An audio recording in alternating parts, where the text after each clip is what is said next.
வணக்கம்.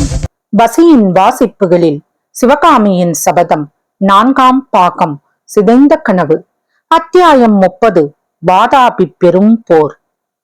வெகு காலமாயில்லாத வழக்கமாக அஜந்தாவில் கலை விழா நடந்து அரை குறையாக முடிவுற்று 1 மாதத்துக்கும் மேலாயிற்று.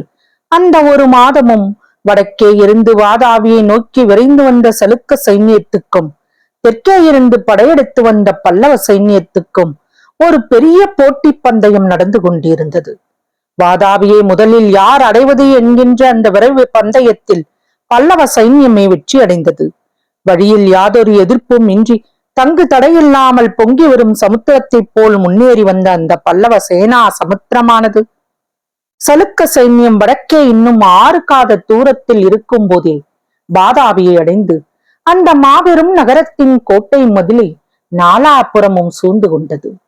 திடீரென்று முன்னெச்சரிக்கை இல்லாமல் நேர்ந்த அந்த பெரு விபத்தினால் வாதாபி மக்கள் கதிகலங்கி போனார்கள். புலிகேசி சக்கரவர்த்தியின் வீர சௌரிய பராக்கிரமங்கள் எல்லாம் அவருடைய புகழானது கடல்களுக்கு அப்பால் உள்ள தூர தேசங்களிலெல்லாம் பரவி இருப்பதையும் எண்ணி பெருமிதத்துடன் இருந்த வாதாபியின் மக்கள் தங்கள் நாட்டின் மீது இன்னொரு நாட்டு அரசன் படையெடுத்து வரக்கூடும் என்று கனவிலும் கருதவில்லை. சற்றும் எதிர்பாராத சமயத்தில் களங்கமற்ற வானத்தில் இருந்து விழுந்த பேரிடி போல் வந்த பல்லவ படையெடுப்பு அவர்களுக்கு பிரமிப்பையும் திகைப்பையும் உண்டாக்கியது. நகரில் அச்சமயம் சக்கரவர்த்தி இல்லை என்பதும் கோட்டை பாதுகாப்புக்கு போதுமான சைன்யம் இல்லை என்பதும் ஜனங்கள் எல்லோருக்கும் தெரிந்திருந்தன. இதனால் நகர மாந்தரில் பெரும்பாலோர் என்றும் அறியாத பீதிக்கு உள்ளாயினர். பௌத்தர்களிடம் விரோத பாவம் கொண்டிருந்த சமணர்கள், சைவர்கள், சாக்தர்கள் ஆகியோர் அஜந்தா கலைவிழா உண்மையிலேயே பௌத்தர்களின் சதியாலோசனை சூழ்ச்சி என்று பேசிக் கொண்டார்கள். பொதுமக்களின் கோபதாக்களுக்கு உள்ளாகாமல் பௌத்த விகாரங்கள், பௌத்த மடங்கள் ஆகியவற்றை காப்பாற்றும் பொருட்டு வாதாபி கோட்டை தலைவன் பீமசேனன் மேற்படி விகாரங்களுக்கும் மடங்களுக்கும் விசேஷ காவல் போட வேண்டியதாயிற்று. அதோடு ஜனங்களின் பீதியை போக்கி தைரியம் ஊட்டுவதற்காக சக்கரவர்த்தியிடம் இருந்த அவசர தூதர்கள் மூலமாக வந்த திருமுக ஓலையை வாதாபி நகரின் நாட்சந்துகளில் எல்லாம் தளபதி பீமன் வாசிக்க பண்ணி இருந்தான்.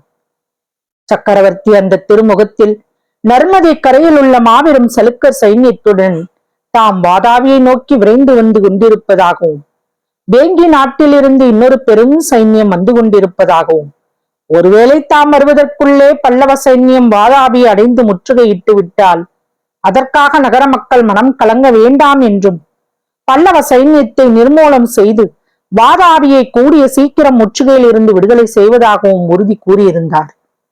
மேற்படி திருமுகத்தை நாட்சந்திகளில் படிக்க கேட்ட பிறகு வாதாபி மக்கள் ஒருவாறு பீதி குறைந்து தைரியம் பெற்றார்கள்.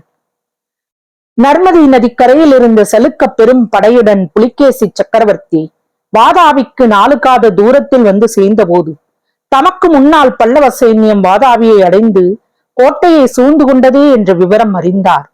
உடனே பிரயாணத்தை நிறுத்தி கொண்டார்.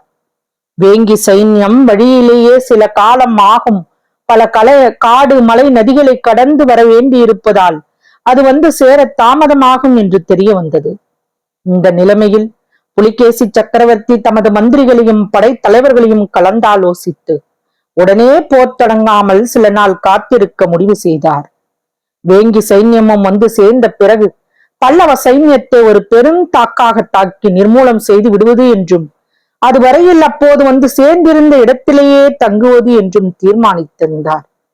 ஆனால் அவருடைய தீர்மானங்களை நிறைவேற்றுவதற்கு போர்க்கலையில் மகா நிபுணர்களான மாமல்ல சக்கரவர்த்தியும் சேனாதிபதி பரஞ்சோதியும் இடம் கொடுக்கவில்லை. முதலிலேயே வாதாபி கோட்டையை தாக்குவதா அல்லது புலிகேசியின் தலைமையில் உள்ள சலுக்க பெரும் படையை தாக்குவதா என்ற விஷயம் பல்லவ சேனை தலைவர்களின் மந்திர ஆலோசனை சபையில் விவாதிக்கப்பட்டது. அந்த காரியம் வாதாபியை கைப்பற்றுவதே அல்லால் உடனே கோட்டையை தாக்க வேண்டும் என்று மானவன்மரும் அச்சுதவர்மரும் அபிப்பிராயப்பட்டார்கள். வேங்கி சைன்யம் வருவதற்குள்ளே புலிகேசியை தாக்கி ஒழித்துவிட வேண்டும் என்றும் வாதாபி கோட்டை எங்கேயும் ஓடிப்போய் விடாதென்றும் அதன் முற்றுகை நீடிக்க பிற்பாடு அதை தாக்கி பிடிப்பது சுலபமாகிவிடும் என்றும் சேனாதிபதி பரஞ்சோதி கூறினார். ஒற்றர் தலைவன் சத்ருக்கனன் சேனாதிபதியை ஆதரித்தான். மாமல்லரும் அந்த யோசனையையே முடிவாக ஒப்புக்கொண்டார். எனவே வாதாபி கோட்டையின் முற்றுகைக்கு ஒரு சிறு படையை மட்டும் நிறுத்திவிட்டு பல்லவ சைன்யத்தின் மற்ற பெரும் பகுதி வடக்கு நோக்கி கிளம்பிற்று. இதை அறிந்த புலிகேசி சக்கரவர்த்தி இனி தாம் பின்வாங்கி சென்றால் சலுக்க சாம்ராஜ்யத்தின் மதிப்பு சின்ன பின்னமாகிவிடும் என்பதை உணர்ந்து போருக்கு ஆயத்தமானார். வாதாபிக்கு வடக்கே 3 காத தூரத்தில் இருபெரும் சைன்யங்களும் கை கலந்தன. அந்த காட்சியானது கீழ் சமுத்திரமும் மேல் சமுத்திரமும் தங்கு தடையின்றி பொங்கி வந்து ஒன்றோடொன்று மோதி கலந்ததை போல் இருந்தது. 3 பகலும் இரவும் கோரமான யுத்தம் நடந்தது. 1000-10,000 வீரர்கள் வாளால் வெட்டுண்டும் வேல்களால் குத்துண்டும் போர்க்களத்தில் மாண்டு விழுந்தார்கள். வீர சொர்க்கம் அடைந்தவர்களின் சவங்கள், கால்வேறு கைவேறு தலைவேறான உயிரற்ற உடல்கள் போர்க்களத்தில் மலை மலையாக குவிந்தன. இறந்த யானைகளின் உடல்கள் ஆங்காங்கு கருங்குன்றுகளைப் போல் காட்சி தந்தன. மனிதர் உடல்களின் மீது குதிரைகளின் உடல்களும், குதிரைகளின் சவங்களின் மீது மனிதர்களின் பிரேதங்களுமாக கலந்து கிடந்தன.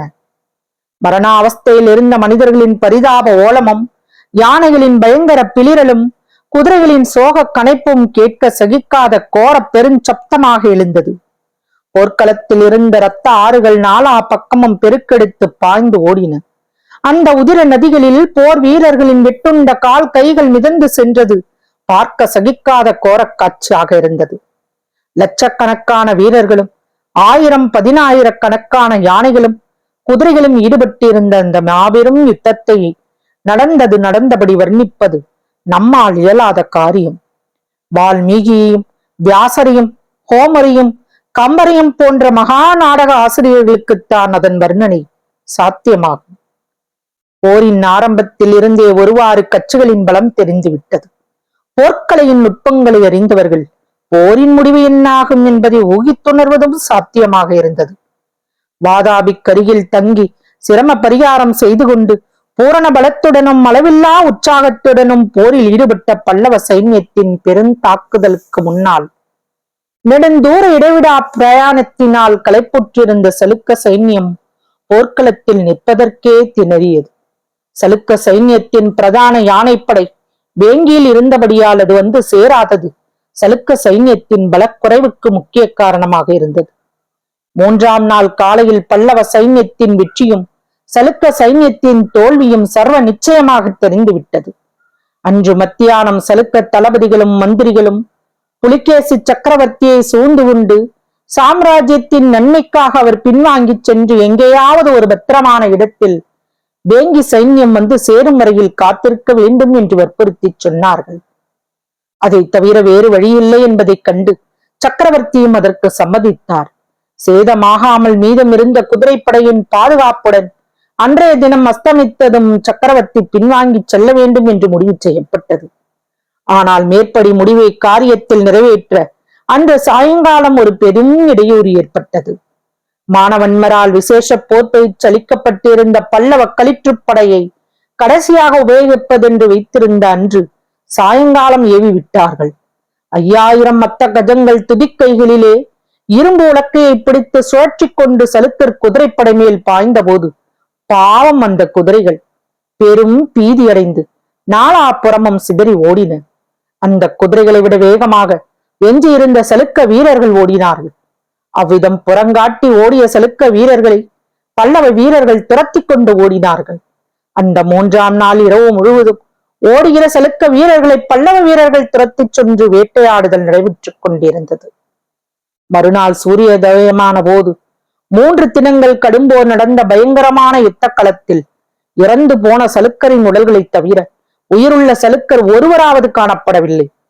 வெற்றி முரசுகள் முழங்க, சங்கங்கள் ஆர்ப்பரித்து ஒலிக்க, ஜெயகோஷங்கள் வானலாவ, ஒரே கோலாகலத்துக்கு மத்தியில் பல்லவ சக்கரவர்த்தியும் அவருடைய தளபதிகளும் ஒருவருக்கொருவர் வாகை மாலை சூடியும் வாழ்த்து கூறியும் பல்லவ சேனை அடைந்த மாபெரும் வெற்றியை கொண்டாடினர். எனினும் அவ்வளவு கோலாகலமான கொண்டாட்டங்களுக்கு மத்தியில் அவர்களுடைய உள்ளத்தில் ஒரு சிறு கவலை குடிகொண்டிருந்தது. அது சலுக்க சக்கரவர்த்தி புலிகேசியின் கதி என்னவாயிற்று என்ற கவலைத்தான். வாதாபி சக்கரவர்த்தி போர்க்களத்தில் இறுதி வரை நின்று போராடி உயிரிழந்து விழுந்து வீர சொர்க்கம் அடைந்தாரா, அல்லது சலுக்க வீரர் பலர் புறங்காட்டி ஓடிப்போனதை போல அவரும் ஓடிவிட்டாரா என்பது தெரியவில்லை. போர்க்களத்தில் அவர் விழுந்திருந்தால் மாபெரும் சக்கரவர்த்திக்குரிய மரியாதைகளை அவருடைய உடலுக்கு செய்து கௌரவிக்க வேண்டும். ஒருவேளை அவர் ஓடிப் போயிருந்தால் மறுபடியும் படை திரட்டிக் கொண்டு போருக்கு வரக்கூடும் அல்லவா? இப்படி நடந்திருக்குமா, அப்படி நடந்திருக்குமா என்று வெகு நேரம் விவாதித்த பிறகு அதை பற்றி மேலும் விவாதிப்பதில் பயன் இல்லை என்று முடிவு ஏற்பட்டது. சத்துருக்கனுடைய தலைமையில் போர்க்களம் எல்லாம் நன்றாக தேடி பார்த்து புலிகேசியின் உடல் கிடைத்தால் எடுத்து வருவதற்கு ஏற்பாடு செய்துவிட்டு மாமல்லரும் மற்றவர்களும் வாதாபியை நோக்கி திரும்பினார்கள். தொடரும்.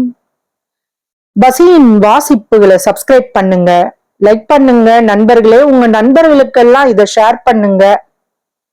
அப்பத்தான் இந்த வரலாற்று கதை அனைவரோட இதயங்களுக்கும் போய் நுழையும். உங்க கருத்துக்களையும் கமெண்ட்ல பதிவு பண்ணீங்கன்னா தான் எனக்கு உற்சாகமா இருக்கும். நன்றி.